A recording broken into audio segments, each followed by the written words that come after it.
Ya ayyuhan nasu taqu rabbakumul ladzi khalaqakum min nafsin wahidah wa khalaqa minha zawjaha wa batha minhuma rijalan katsiran wa nisaa'a wattaqullaha alladzi tasaaluna bihi wal arham innallaha kana 'alaikum raqiba.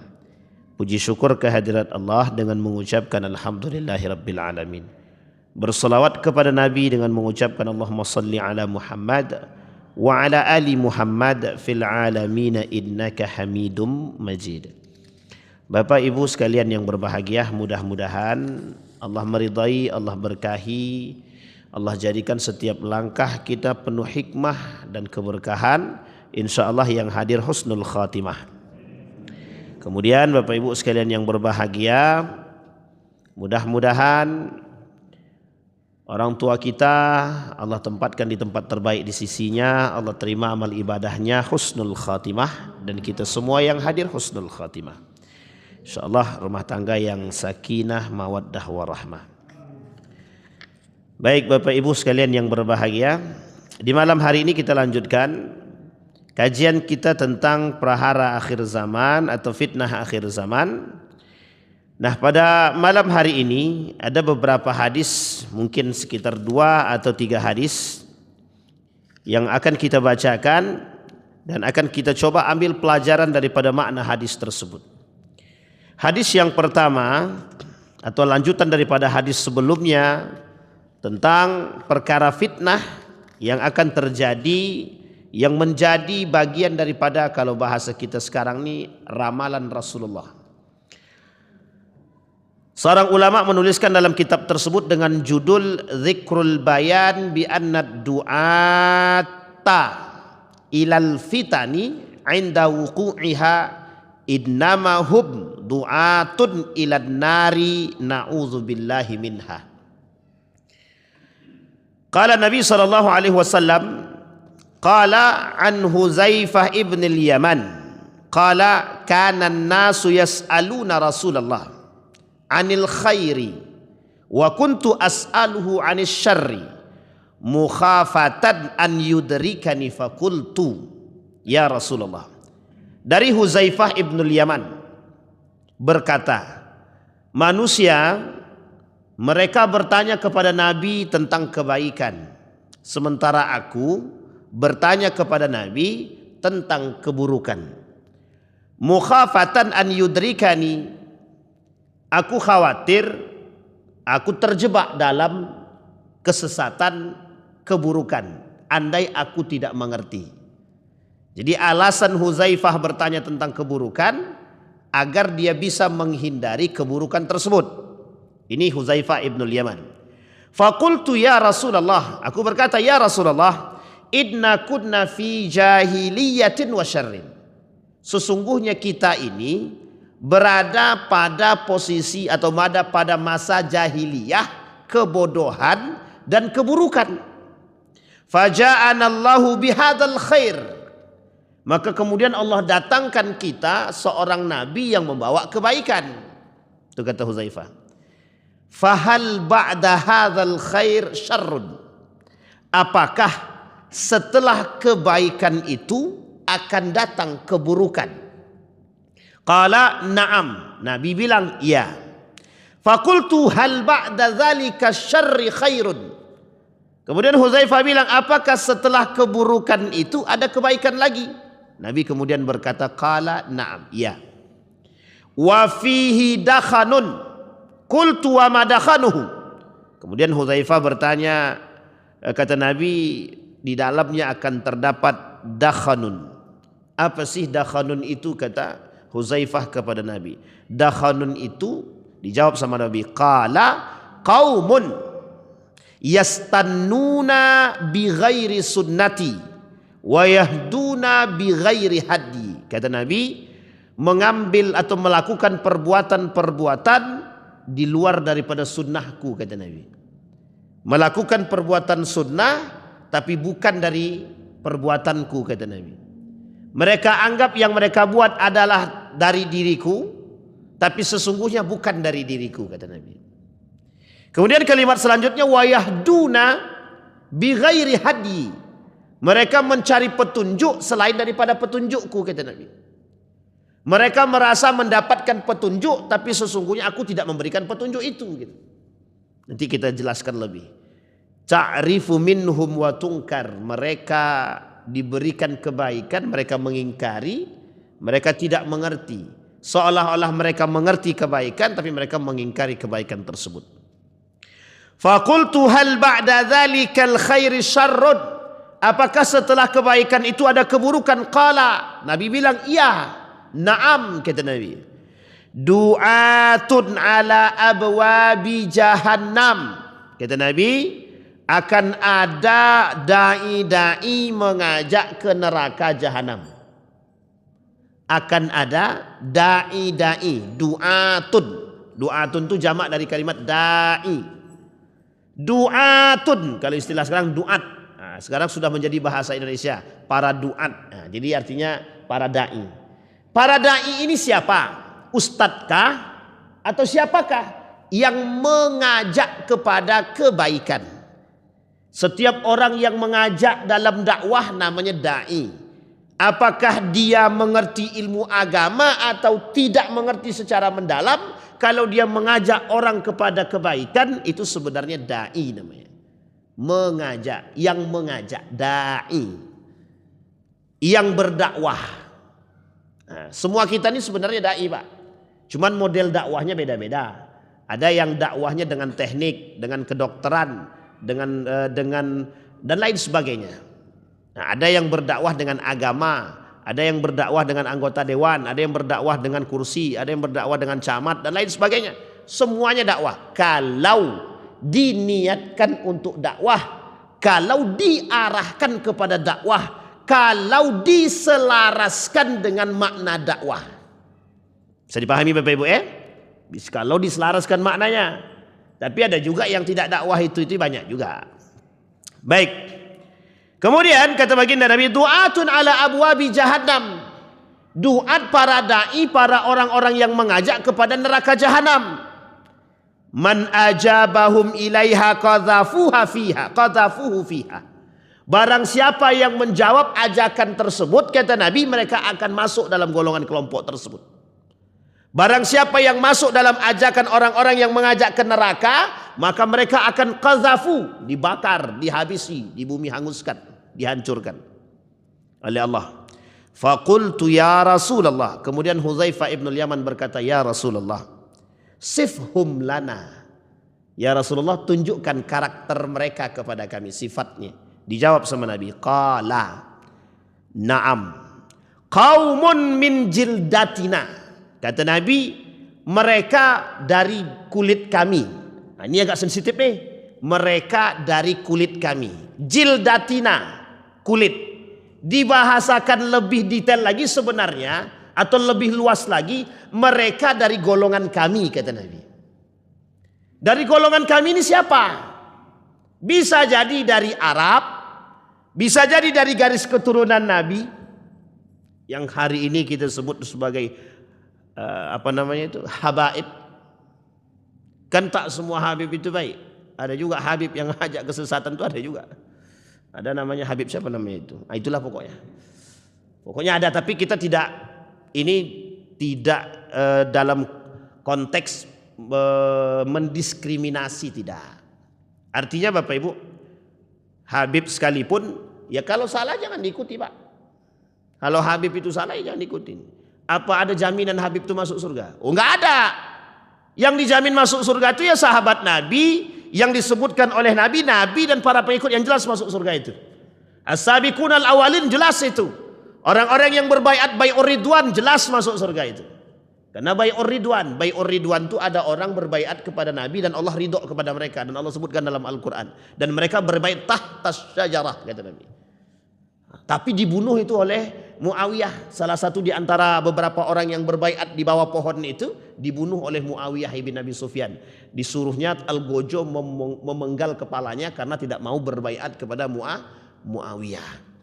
Tapi radhiyallahu anhum, artinya orang yang berbaiat tahta syajarah, yang dibaiat itu Allah ridho terhadap mereka. Nah, kalau ridho terhadap mereka itu Kalau Allah ridho tuh kira-kira masuk surga atau masuk neraka itu? Apa pandai-pandailah mentafsirkannya begitu. Sama. Para sahabat Nabi itu Hasan wal Husain itu masuk surga apa tidak? Cucu Nabi itu. Yang sudah dicium lehernya, dicium bibirnya sama Nabi itu. Ini cucuku nih kata Nabi. Kelak di surga menjadi pemimpin ahlu sababul jannah. Syabab ahli jannah. Dia nanti bakal jadi pemimpin pemuda-pemuda di surga. Di surga kata Nabi. Dipenggal matinya kan kepalanya. Diracun Pak. Diarak lehernya. Kira-kira yang membunuh cucu Nabi ini kira-kira masuk surga apa masuk neraka? Yakin Abang? Tapi kalau dia tak tobat dia, iya benar itu Pak. Itu cucu Nabi Pak. Cucu Nabi. Jadi orang yang dekat dengan Nabi pun belum tentu bisa ada jaminan masuk surga. Jadi kalau Habib kata aku ini sudah pasti masuk surga, nggak usah diikutin. Nggak usah diikutin, mesti nyeleneh itu. Ada Habib ngakunya diri dia pasti masuk surga itu nyeleneh itu. Kenapa? Tidak ada yang tahu Pak. Setelah orang-orang yang disebutkan oleh Nabi tidak ada yang tahu mereka bakal masuk surga itu tidak tahu. Makanya fastabiqul khairat, semua berlomba-lomba dalam kebaikan.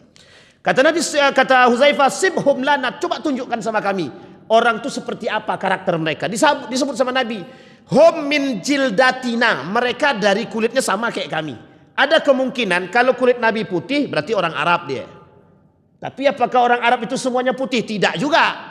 Ada juga orang Arab yang kulitnya hitam. Dari keturunan Bilal bin Rabah, dari keturunan Wahsy dan lain-lain sebagainya. Itu kulitnya hitam itu Pak. Tapi masih dianggap Arab, masih dianggap Arab Pak, karena memang tinggalnya di sono kan. Baik. Kemudian yatakallamuna bi alsinatina. Lebih spesifik lagi Nabi sebut, mereka berbicara sama seperti lisan kami berbicara. Kira-kira Nabi bahasanya apa? Arab. Berarti ini bakal orang Arab juga yang merusak nih. Wah kacau juga kalau begini. Maka ini bisa jadi dalil Pak, bisa jadi dalil oleh orang liberal, makanya kita nggak usah ngikut Timur Tengah gitu. Tapi orang liberal sesat juga Pak. Yang satu arahnya ke barat, yang satu arahnya ke Timur Tengah. Bapak Ibu tinggal pilih yang mana? Pilih Timur Tengah atau barat? Bapak Ibu ada Eropa, timur barat ya. Ada Timur Tengah, timur. Bapak Ibu pilih mana? Ikut timur atau ikut barat? Ikut yang lurus Bu. Mau timur tapi kalau tak lurus jangan diikutin. Kalau barat lurus ya ikutin. Tapi kalau baratnya bengkok ya nggak usah diikutin Pak. Jelas itu. Contoh, keluar dari Universitas Oxford University, Leiden University, Harvard University. Masuk pakai jilbab, keluar buka jilbab. Balik jadi seksi misalkan. Itu nggak usah diikutin Pak, sesat tuh. Biasa Ustadz kami di sana itu biasa cipika-cipiki laki-laki perempuan. Itu di sana. Di sini tak bisa begitu Pak, tak bisa. Wah. Kami di Arab Ustadz. Wah oke lah sekarang orang Arab. Lurus apa tak lurus itu? Ya belum tentu juga Pak. Abu Jahal dari Arab juga itu. Abu Lahab juga di Jahal. Jangan Bapak kira di Arab itu tidak ada prostitusi. Ya betul kata Buya Hamka. Kalau ditanya Buya Hamka pernah tidak nampak di Arab itu. Aku di Arab ada nampak orang prostitusi. Kata Buya Hamka aku di Eropa tak ada nampak orang yang prostitusi gitu. Ya karena yang dicari lain. Kalau nampak di Arab prostitusi berarti memang kerjaannya mencari prostitusi. Kalau Buya Hamka tak nampak orang pelaku prostitusi di Eropa karena memang Buya Hamka tak mencari. Artinya apakah di sana ada kebejatan? Ada. Karakteristik jahiliyah itu seperti apa? Ya sudah kita jelaskan dulu Pak. Biasa Pak biduan itu joget-joget biasa. Mabuk-mabukan dulu biasa. Judi itu biasa.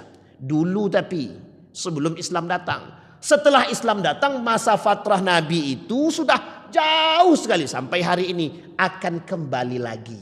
Nah masanya itu akan kembali lagi. Kata Nabi masa kejahiliahan itu akan kembali lagi. Nah inilah yang kita khawatirkan dan yang kita takuti. Min alsinatina. Maksudnya ada beberapa maksud. Yang pertama bisa jadi orang itu bisa paham bahasa Arab. Contoh ada enggak guru-guru yang bisa bahasa Arab? Banyak. Ada enggak ustadz-ustadz yang bisa bahasa Arab? Banyak. Tapi ada enggak ustadz yang bisa bahasa Arab ngajak ke neraka? Ada juga.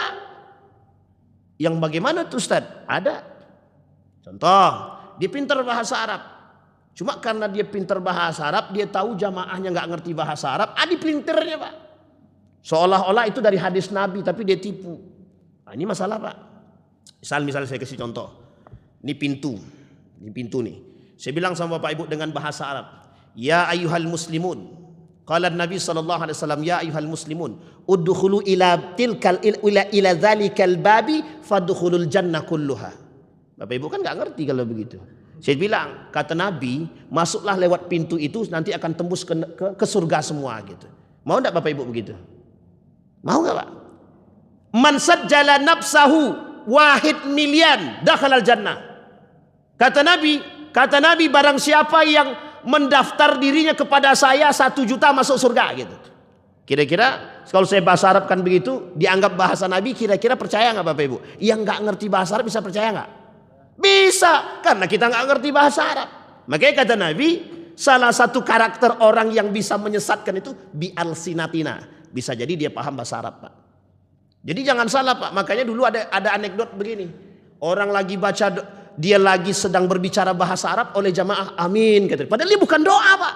Dia cuma ngomong bahasa Arab doang.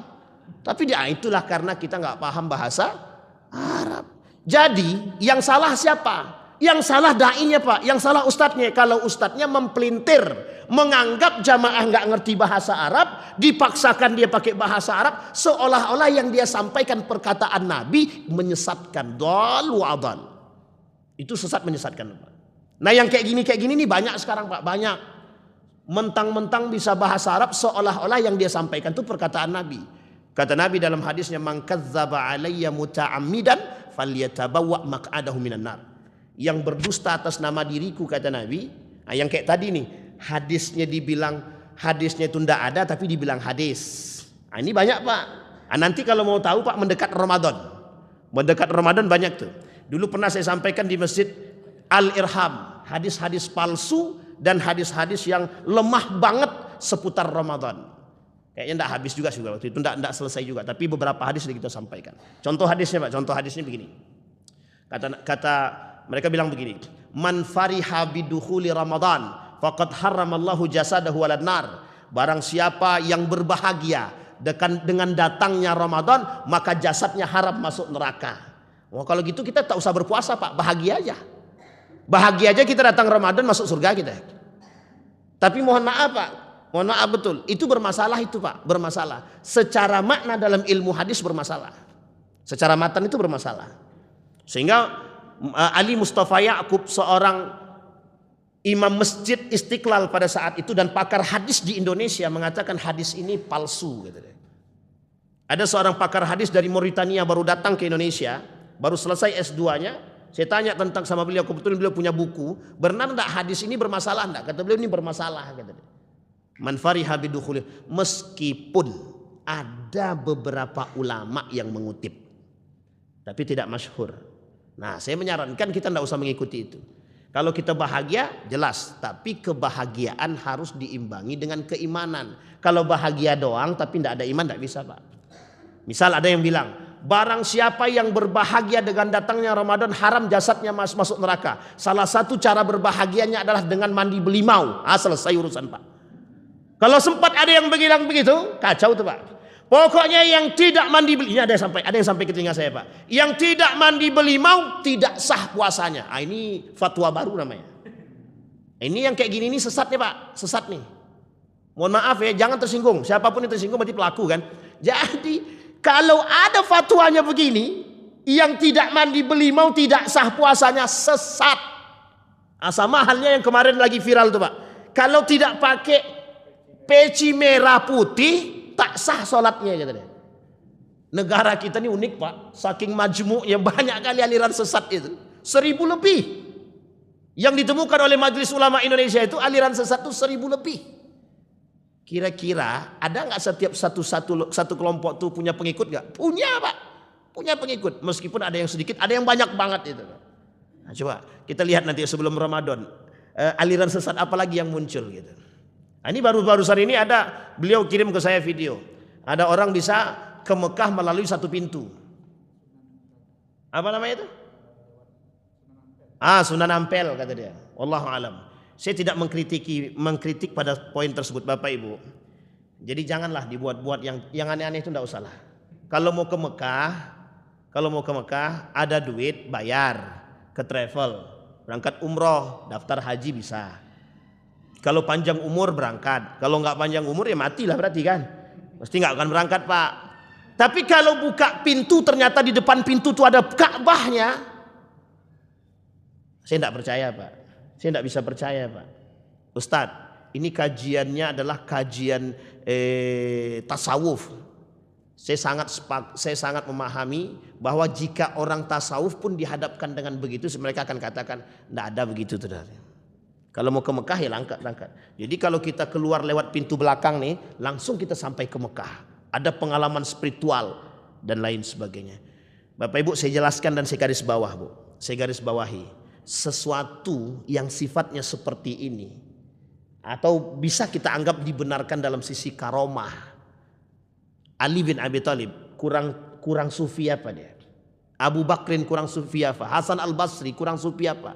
Tidak pernah mereka menyebutkan karomah yang diberikan dalam bentuk pamer ataupun menunjukkan kehadapan manusia. Enggak ada Pak. Enggak ada. Misal Bapak Ibu boleh cek Habib mana yang bilang begini, aku tadi melihat Nabi Muhammad di depan mataku. Habib mana? Yang kemarin diprotes oleh banyak jamaah, Habib Umar katanya nengok Nabi. Itu yang ngomong siapa? Habib Umarnya nggak ngomong Pak. Yang ngomong tuh orang-orang yang merusak aja.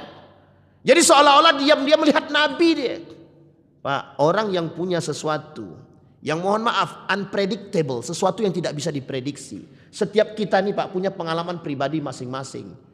Dan mohon maaf pribadi, pengalaman kita pribadi dalam urusan ibadah kita itu tidak semuanya bisa diterima oleh orang. Jadi cukup konsumsi pribadi. Contoh, Bapak Ibu rajin sedekah. Tiba-tiba satu ketika Bapak Ibu mengalami satu bukan karomah, kelebihan. Bapak Ibu bisa karena saking semangatnya tiba-tiba yang kakinya sakit bisa sembuh. Padahal karena rajin sedekah. Tapi Bapak Ibu kan tidak bisa. Kau rajin sedekah nanti penyakit kau sembuh. Setelah dia rajin sedekah ternyata penyakitnya nggak sembuh-sembuh. Akhirnya yang terjadi apa? Bohong orang itu. Ini pengalaman pribadi. Pengalaman pribadi spiritual itu jangan diceritakan pada orang lain. Setiap orang punya pengalaman pribadi di bidang spiritual masing-masing. Bisa dipahami Bapak Ibu ya. Jangan sama. Jarang ada yang kesamaan tuh jarang. Jarang Pak. Orang yang ulama yang benar tidak akan bercerita secara zahir dan terang-terangan kepada orang awam. Gak akan. Tidak akan. Kenapa demikian? Karena sifatnya karamah itu tidak bisa dinalar dengan akal. Khawatir orang awam yang tidak sampai gaya berpikir secara ibadah dan pikiran. Mohon maaf Pak. Mereka buat ternyata nggak dapat. Akhirnya mereka sesat.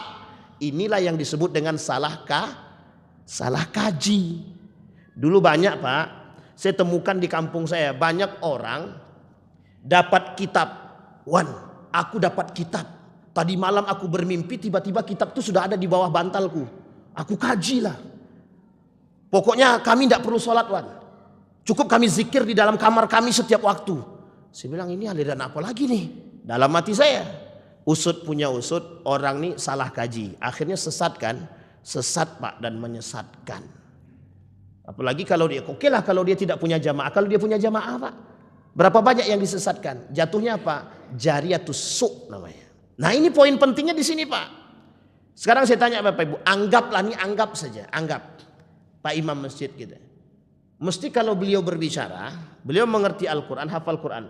Sedikit banyak di antara jamaah pasti ada yang mengikuti. Karena beliau pakar dan paham agama Al-Quran. Salah satu sandarnya kan Al-Quran, jelas kan. Tapi kan kita nggak tahu Pak, benar apa salahnya itu. Bisa dipahami ya? Kalau hatinya bersih, mesti dia akan menyampaikan kebenaran. Tapi kalau mohon maaf kalau tujuannya mencari piti Pak, pokoknya bisa aja diselip-selipkan, yang penting duit dapat gitu, terserah. Itu yang terjadi sekarang. Sekarang sih kita coba Pak. Akhirnya mohon maaf banyak orang yang mengikuti karena memang cari duit. Makanya sekarang banyak kayak Mama Gufron kan. Bapak Ibu tahu Mama Gufron kan? Akhirnya minta maaf kan dia. Cuman kan posisinya ulama kan nggak bisa menyesatkan dia. Itu masalah kita sekarang nih Pak. Majelis Ulama Indonesia nggak bisa menghakimi itu gitu. Ini masalah Pak. Nah, ini contoh penting itu Pak untuk kita sampaikan. Jadi ini poinnya. Kata Nabi, kembali kepada hadis tadi, kata Nabi, kaumun Mereka min jildatina. Mereka dari kulitnya sama dengan kami, putih. Artinya kulit di sini sebangsa dengan kami, kata Nabi, bisa jadi. Atau memang bisa jadi dari keturunan Nabi, bisa jadi. Atau berasal dari tempat Nabi lahir, bisa jadi. Atau berasal dari tempat Nabi wafat, bisa jadi. Yang kedua, yatakallamuna bi alsinatina. Mereka berbicara seperti kami berbicara. Artinya kalau Nabi berbicara pakai bahasa Arab, nanti mereka pakai bahasa Arab. Pertama. Yang kedua, bisa jadi orang yang disampaikan mereka bisa jadi benar. Tapi mohon maaf bisa jadi yang disampaikannya benar tapi tujuan akhirnya lain. Contohnya ustadz yang butuh duit. Benar Pak? Makanya kata Dr. Mawardi Muhammad Saleh itu ulama itu 3. Ulama pemerintah, ulama jamaah, ulama rabbani. Yang benar yang mana? Kata Dr. Mawardi Muhammad Saleh yang benar itu yang ulama rabbani. Kalau ulama jamaah, kalau tidak dipanggil jamaah takut dia. Akhirnya apapun yang diminta oleh jamaah iya. Kalau ulama pemerintah, apapun yang diminta oleh pemerintah difatwakannya. Jadi semua permintaan mau benar mau salah, kalaupun salah dicari pembenarannya. Sehingga keluarlah fatwa pembenaran, bukan kebenaran tapi pembenaran. Itulah yang disebut dengan ulama pemerintah. Namanya ulama sultan. Yang kedua tadi ulama jamaah. Kalau Ustadz Adi Hidayat lain lagi. Ulama yang kayak gini kata Ustadz Hidayat namanya ulama air pump. Kalau tidak dibayar tidak keluar ilmunya gitu deh. Jadi kalau dibayar baru keluar. Kalau tidak dibayar tidak keluar ilmunya kata Ustadz Adi Hidayat. Namanya ulama air pump gitu deh. Dan Bapak Ibu jangan salah. Imam Al-Ghazali banyak ulama yang membahas. Bukan hanya Imam Al-Ghazali. Yang tak sepakat dengan Imam Al-Ghazali tak ada masalah. Tapi banyak yang membahas. Baik dari sisi manapun. Banyak Pak yang membahas. Ada yang mengatakan ulama ur-rabbani dan ulama ud-dunya. Ada yang mengatakan ulama su. Ada yang mengatakan ulama su. Nah, sekarang pertanyaannya apakah yang disebut dengan duat di sini ulama? Itu yang kemudian menjadi poin kita. Kita lihat, betulkah bisa jadi dia bagian ulama? Bisa jadi. Sekarang saya tanya Bapak Ibu, ada enggak ulama-ulama yang goyang karena duit itu? Itu yang Bang Ardi aja yang bilang itu. Bapak Ibu, ada ndak ulama yang goyang karena duit? Nggak ada yang berani ngomong apa takut? Pasti ada Pak, ada Pak. Ada. Saya tak mau sebut lah. Nanti kalau saya sebut Bapak Ibu kaget semua. Lagian pun juga saya nggak tahu mau sebut apa gitu loh. Kalaupun ada ya saya sembunyikan mesti Pak. Ini aib bagi para orang-orang berilmu. Jadi kita nggak perlu juga sebut namanya. Tapi kata Nabi ada orang-orang yang menjual agama demi kepentingan dunia itu pasti ada. Apa kata Allah dalam Al-Quran? Yashtaruna bi ayati samanan qalila. Uang yang mengerti agama aja bisa korupsi Al-Quran. Al-Quran dikorupsi kan bisa. Itu Al-Quran Pak. Jangankan Al-Quran, kuota haji aja bisa. Itu ngerti agama? Ya nggak ngerti sih memang. Tapi yang Al-Quran tuh ngerti Pak. Yang korupsi Al-Quran tuh ngerti itu. Tapi kalau yang kuota haji ini nggak ngerti nih. Memang otaknya duit aja tuh isinya tuh. Memang benar tuh isinya duit aja tuh. Coba bayangkan Pak. Jadi bukan tidak ada. Cuma kan posisinya, mohon maaf, yang jelek kan institusinya. Jadi seolah-olah yang duduk di situ mesti masuk penjara. Itu masalah kita sekarang. Yang duduk di situ mesti masuk penjara. Itu yang kemudian citranya nggak baik sekarang. Gitu. Bisa dipahami Bapak Ibu ya. Tapi memang ladang Ustaz ya terserah gitu. Mau ladang kayak mau apa kayak terserah. Nah uniknya yang sekarang justru kerjasama dengan Amerika. Bayangkan Pak, yang sekarang kerjasamanya dengan Amerika. Kerjasama pendidikan lewat Amerika. Sampai enggak gaya berpikir kita sekarang nih? Kalau Menteri Pendidikan kerjasama dengan kesana masih ada lagi sedikit memaklumi Pak. Ini selesailah urusan kita nih Pak. Menteri Agama. Lah kok kerjasamanya dengan Amerika itu sisi apa gitu loh. Sisi duitnya, beasiswa. Sekarang saya tanya Bapak Ibu. Apakah orang Eropa memberikan beasiswa itu murni? Tidak ada yang diminta. Enggak ada Pak. Pasti minta. Paling tidak yang diminta sekulerisme. Mensekulerkan. Itu yang diminta. Jelas Pak. Memang harapannya itu. Enggak ada yang lain harapannya. Kita kerjasama. Kan kacau tuh. Masih banyak Pak, Kuwait ada, Maroko ada. Apa nggak kerjasama dengan Maroko? Kerjasama dalam sisi apa beasiswanya? Brunei Darussalam atau apa, kan banyak Pak. Baik, kita lanjut Pak ya. Nah, qultu ya Rasulullah, fama tara in adrakani dzalika? Bagaimana pendapatmu jika aku, kata Huzaifah ibn al-Yaman, bagaimana pendapatmu jika aku bertemu dengan orang seperti itu? Kemudian kata Nabi, qala talzamu jama'atal muslimina wa imamuhum. Pastikan benar jamaahnya, kelompoknya. Kalau ternyata kelompok ini benar, ada kelompok yang memang mereka itu disesatkan, kalau bisa diluruskan, luruskan. Itu yang pertama. Tapi kalau tidak punya jamaah dia, maka itu lebih mudah. Dia sesat sendirian. Nah, kemudian dijawab lagi, fa in lam takun lahum jama'atun wala imam. Tapi mohon maaf, katanya, kalau orang seperti ini, orang yang menyesatkan ini, atau semuanya sudah sesat, engkau tinggal sendirian saja, ikut bersama mereka. Tapi kalau tidak punya jamaah, ente nggak usah ikut, i'tizal saja, kata Nabi, beruzlah saja. Jadi ada perintah dari Nabi beruzlah, bergabung dengan orang. Mohon maaf, beruzlah itu menyendiri. Jadi kalau semua dunia, satu dunia ini sudah sesat semua Pak, sudah sesat semua. Dan bapak yang cuma bapak ibu doang yang garisnya lurus gitu, maka istiqamalah dengan bersama jamaah. Misal contoh nih, cuma Masjid Nurul Ukhwah ini aja yang alirannya lurus, sholat 5 waktunya jelas, yang lain 4 semua gitu misalkan ya. Misal lain 4 waktu, cuma Nurul Ukhwah yang sholatnya 5 waktu sesuai dengan ajaran Nabi, maka istiqamah saja. Tapi kalau sudah tidak ada lagi Pak, sudah merambat ke sini, bersembunyilah, beruzlahlah, menyendirilah sampai kematian datang kepada dirimu. Nah, begitulah Nabi mengatakan. Artinya sebenarnya sederhana Pak. Kalau sanggup Anda lawan. Artinya kalau sanggup Anda merubah kesesatan itu, rubah. Tapi kalau tak sanggup Anda merubah dan khawatir akan terjebak kepada mereka, Anda mundur, uzlah, minggir. Nah, Bapak Ibu, sekarang dunia ini sedang digiring menuju seperti itu. Sedang digiring menuju kesesatan. Sekarang saya sebutin sama Bapak Ibu. Kapan waktu kita bahas nih kelompok. Ada namanya liberalisme, sekulerisme, dan pluralisme. 3 ini aja, nggak usah banyak-banyak, 3 ini dulu. Ini dari sisi Eropa. Orang-orang Barat yang nggak suka dengan Islam, mereka bangun nih gaya berpikir seperti ini. Liberal, gaya berpikir yang bebas. Sekuler, memisahkan antara agama dan kehidupan. Pluralisme, menganggap semua agama ini benar. 3 ini sudah ada proyeknya. Contoh, liberal, proyeknya apa proyeknya? Proyeknya jauhkan agama dari sekolah-sekolah. Artinya bagaimana? Pokoknya di dalam sekolah yang tadinya jam pelajaran agamanya banyak, dikurangi. Dari dikurangin dulu, jangan dihapus, dikurangin dulu. Ntar sudah 5 tahun berjalan aman, potong. Bisa dipahami ya? Kita ambil contoh.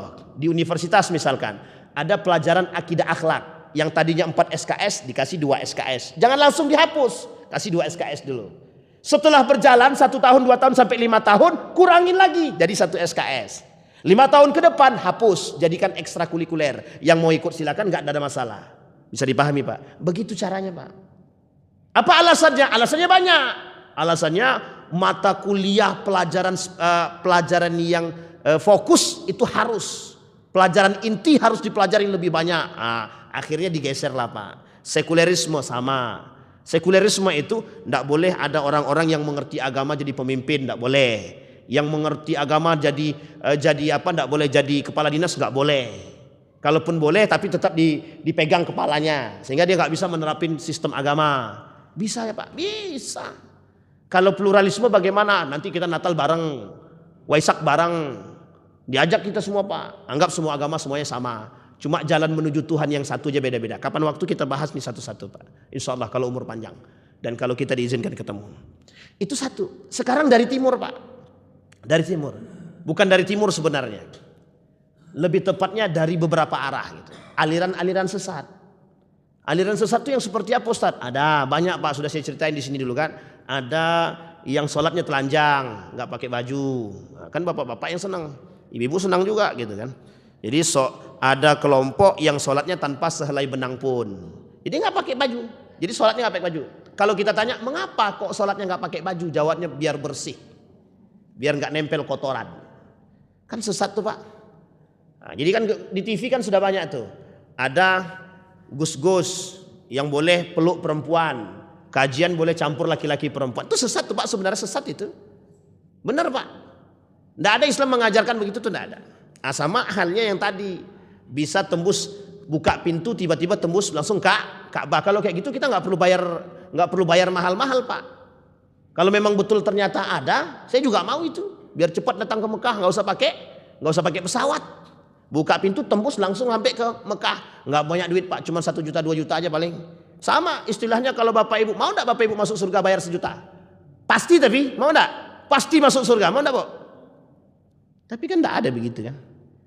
Nah, ini masalah kita, itu kan sesat itu Pak. Sesat dan menyesatkan. Ada sisi yang lain lagi yang suka mengkafirkan, yang suka membid'ahkan, yang suka menganggap diri paling benar. Itu semua Pak terjadi pada masa dahulu Pak, semua terjadi. Ada orang yang kami tidak perlu kerja, kelompok nih nggak perlu kerja, nanti bakal datang duit langsung turun dari langit. Sekarang pernah nggak Bapak Ibu dapat duitnya langsung turun dari langit itu? Pernah nggak? Tapi kenyataan Pak, itu kenyataan ada kelompok yang percaya begitu. Ada lagi kelompok yang nggak percaya takdir sama sekali. Pokoknya kerja terus, nggak perlu percaya takdir, nggak perlu sholat, nggak perlu ini. Ada kelompok yang nggak perlu sholat secara gerak, cukup dalam hati. Aku sudah sholat Wan. Kapan? Tadi mengingat Allah, selesai gitu. Kan kacau tuh Pak. Eling. Ini satu dia. Betul. Itu namanya kelompok eling namanya. Eling. Di Jawa itu ada namanya Islam kejawen. Sholat tidak itu. Tidak sholat itu. Nah, coba bayangkan. Jadi itu yang saya sebutkan Pak. Itu baru sebagian kecil. Belum sampai 10. Ini 1000. Coba bayangkan tuh. Unik kan? Ada profesor bisa percaya dengan orang yang bisa menggandakan duit. Unik apa tidak itu? Itu profesor Pak. Nah, ini artinya dari sisi ini aliran sesat. Lah sekarang Bapak Ibu, itu kan yang jelas-jelas kesesatannya. Kalau jelas kesesatannya Pak, itu aja masih banyak pengikutnya. Bagaimana yang kesesatannya belum jelas? Kita ambil contoh. Kaum-kaum yang dai-dai yang mengantarkan kepada neraka tadi. Contoh, dai yang cinta terhadap dunia. Pengikutnya banyak Pak. Banyak. Ada ustadz yang pamer, rumah aku ini 50 miliar loh. Itu pamer apa tidak? Saya tanya Bapak Ibu, saya tanya sama Bapak Ibu, ada nggak pengikutnya? Ada. Sekarang saya tanya, kalau pengikutnya bilang begitu salah nggak kira-kira? Akhirnya alasannya, Ustadz itu aja kayak gitu dia. Kan panutan kami. Kita mau ngomong apa? Dulu ada Pak, ada namanya investasi bodong. Saya bilang jangan ikut, itu bodong, investasi bodong, penipuan itu. Ustadz ente anak kecil nggak usah sok tahu gitu deh. Padahal jurusan awak ekonomi Islam Pak, kita teliti dulu, kita cari tahu di OJK benar apa tidak. Akhirnya apa yang terjadi Pak? Apa kata mereka? Ustadz itu aja ikut gitu deh. Itu ustadz lebih tua dari ente nggak usah ngomong gitu. Ya udah, saya diam Pak. Setahun kemudian bangkrut Pak, kabur pemiliknya. Baru nangis semua, betul Wan. Apanya yang betul saya bilang. Udah gak penting penyesalan itu. Coba bayangkan. Jadi mohon maaf, MLM. Saya tanya Bapak Ibu, apa hukumnya MLM itu? Ini yang mau protes lah. MLM itu haram Pak, difatwakan oleh Majelis Ulama. Apa jawaban mereka? Ustadz aja ikut gitu deh. Kita mau ngomong apa? Jangan gibah, Ustadz itu aja gibah gitu deh. Kita mau ngomong apa Pak? Yang kayak gini nih Pak, yang menjadi masalah kita sekarang. Nah yang begini-begini ini kan tidak zahir kesesatannya. Tapi mohon maaf, ada pembenaran di balik kesalahan. Ini yang kita takutkan. Kalau kebenaran yang ditonjolkan kita enak, tapi pembenaran kalimatnya berbeda. Kebenaran dan pembenaran itu berbeda. Pembenaran bisa jadi salah dibenarkan. Kalau kebenaran mutlak dia benar Pak. Bisa dipahami Bapak Ibu ya. Sekarang saya tanya Bapak Ibu. Kira-kira sesat nggak orang yang begini? Bapak Ibu sholat nih. Tiba-tiba di samping Bapak Ibu ada orang yang beda pendapat dengan Bapak Ibu. Tak sengaja ibu-ibu sholat. Ketika sholat mukenanya menutupi jidatnya. Selesai sholat, apa kata kawan samping tadi? Tak sah sholat kau ini, batal, ulang balik. Saya tanya Bapak Ibu, kalau setiap orang seperti kita seperti ini, kira-kira ada nggak keakuran di situ? Ada nggak? Nggak ada Pak. Jadi kita nggak bisa, udah nggak sholat, udahlah kalau bisa masjid masing-masing aja lah. Masjid Syafi'i di ujung sana, yang nganggap Syafi'i kan, Masjid NU, Masjid Muhammadiyah, Masjid Salafi, Masjid Persis, Masjid Perti, Masjid apa lagi? Semua punya masjid masing-masing. LDII, Ahmadiyah, MTA punya masjid masing-masing. Kalau begini kita nggak akan ada menyesatkan satu. Tetap Pak, tetap. Karena kita majmuk Pak. Itulah alasannya kenapa banyak pandangan. Lah kalau pandangan seperti ini banyak dan ada dalilnya, kenapa kita tidak bisa menerima? Logika akal sehat Pak. Mengapa kita tidak bisa menerima? Ada pendapat, ada dalil jelas. Kecuali dalil dibuat-buat dengan nafsu selesai. Ini dalilnya jelas Pak. Bisa dipahami Bapak Ibu. Yang lebih parah itu yang seperti ini. Nifaknya nampak, munafiknya nampak. Kalau sesat kayak tadi jelas Pak. Ada penyembah patung di sana. Muslim tapi sembah patung dia. Jelas kesesatannya. Ini menjadi masalah kita di sini Pak. Yang kita khawatirkan itu yang berada di tengah umat muslim itu yang seperti ini. Tapi Bapak Ibu tidak usah khawatir. Nabi memang sudah bilang, kata Nabi, yang garis lurus itu, ulama yang garis lurus itu, yang baik-baik itu, cepat matinya. Nah, ini yang kita khawatirkan Pak. Cepat matinya. Yang tersisa apa? Yang buruk-buruk. Wa yathbutul jahlu. Yang tersisa orang-orang bodoh. Imam Ghazali bilang orang bodoh di sini orang yang pura-pura pintar. Pokoknya udah kau tenang, aku ini orang pintar. Ini yang kayak gini nih. Orang bodoh tapi mengaku pintar. Yang masalah itu sekarang. Maka hati-hati dalam mengambil ilmu atau hati-hati. Kita ini penting. Ustadz, tapi kami ini kan orang awam, tidak bisa menilai orang. Itu lebih baik sebenarnya. Tapi Bapak Ibu, hati kita nih akan selalu condong mengarahkan kepada kebaikan. Yakinlah. Itulah tujuannya menyatukan dengan iman. Maka bermunajatlah kepada Allah dengan hati yang baik. Belajarlah dengan hati yang ikhlas. Insya Allah Allah tunjukkan. Misal, ibu belajar sekarang nih. Belajar bareng kita sama-sama. Nanti di hati ibu, Ustadz tuh sesat tuh katanya. Nanti ada yang ngomong kayak gitu. Ustadz sesat. Kalau memang betul dia mengatakan saya sesat, nanti kita duduk. Di mana letak sesat saya? Kalau memang saya sesat, kita luruskan. Penting Pak, penting. Saya tanya Bapak Ibu, ada enggak Bapak Ibu yang pernah menegur Ustadz yang salah? Jujur aja. Pernah enggak Bapak Ibu menegur Ustadz yang salah? Ini yang menjadi masalah kita sekarang Pak. Banyak jamaah takut menegur Ustadz. Karena Ustadznya pernah bilang, kau belum apa-apa kok negur Ustadz. Ini masalah. Kalau ada Ustadz begitu, Ustadz sombong namanya itu Pak. Benar Pak. Jadi kalau kami ini salah, mohon maaf Pak, Bapak Ibu pandang kami ini manusia.